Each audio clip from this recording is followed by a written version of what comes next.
देश का पूर्वोत्तर राज्य मणिपुर अब भी सुलग रहा है। बुधवार को हुई हिंसा की आग अब तक नहीं बुझी है। हालात ऐसे हैं कि जो जहां है वहीं फंसा हुआ है। हिंसा के 48 घंटे बाद मोरहे और कांगपोकपी में हालात काबू में बताए जा रहे हैं, लेकिन इम्फाल और चुरांचांदपुर में अब भी तनाव बना हुआ है। सेना, Assam rifles, rapid action force CRPF के जवान लगातार फ्लैग मार्च कर शांति बहाल करने की कोशिश कर रहे हैं। पड़ोसी राज्यों से भी अतिरिक्त सुरक्षा बलों को बुला लिया गया है। हालात को देखते हुए सेना के और जवान को एयरलिफ्ट किया जा रहा है। अब तक करीब 9000 लोगों को प्रभावित इलाकों से निकालकर सुरक्षित ठिकानों पर पहुंचा दिया गया है। इस बीच दंगाइयों को देखते ही गोली मारने के आदेश दे दिए गए हैं। हालात की गंभीरता को इसी से समझा जा सकता है कि खुद गृह मंत्री अमित शाह एक्शन मोड में आ गए हैं। लगातार बैठकें कर रहे हैं। मणिपुर और पड़ोसी राज्यों के मुख्यमंत्रियों से लगातार संपर्क में है। केंद्रीय गृह सचिव, IB डायरेक्टर और राज्य और केंद्र के अधिकारियों के साथ वीडियो कॉन्फ्रेंसिंग के जरिए 2 बैठक हुई। तो वहीं मणिपुर सरकार ने बिगड़ते हालात के बीच रिटायर्ड IPS और CRPF के DG रहे कुलदीप सिंह को अपना सुरक्षा सलाहकार नियुक्त कर लिया है। हालात को संभालने के लिए कुलदीप सिंह इम्फाल पहुँच गए हैं। राज्य के 8 जिलों में बुधवार शाम से ही कर्फ्यू लगा हुआ है। पूरे राज्य में 5 दिनों के लिए इंटरनेट बंद है।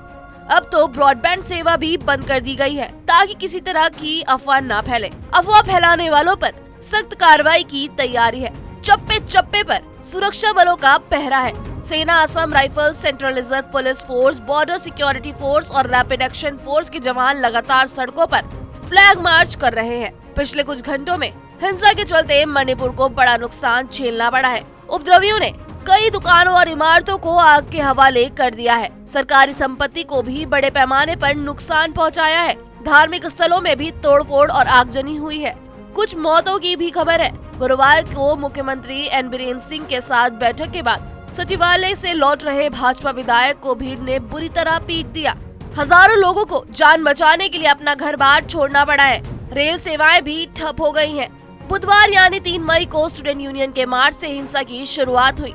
दरअसल कुछ दिनों पहले मणिपुर हाई कोर्ट ने राज्य सरकार को राज्य की सबसे बड़ी आबादी वाले मैतेई समुदाय को अनुसूचित जनजाति का दर्जा देने की मांग पर विचार करने को कहा था। इसी मांग के विरोध में बुधवार को आदिवासी स्टूडेंट यूनियन ने मार्च निकाला। हजारों की भीड़ के साथ जैसे ही मार्च चुरांचांदपुर के तोरबंग इलाके में पहुंचा, कुछ गैर आदिवासियों की भीड़ ने हमला कर दिया। इसके बाद हिंसा भड़क गई। पत्थर चले, गाड़ियां जली और दुकानों में तोड़फोड़ हुई। हालात संभालने के लिए पुलिस को आंसू गैस के गोले छोड़ने पड़े। धीरे धीरे हालात बद से बदतर होते चले गए और पिछले 2 दिन से मणिपुर आदिवासियों और गैर आदिवासियों की लड़ाई में सुलग रहा है।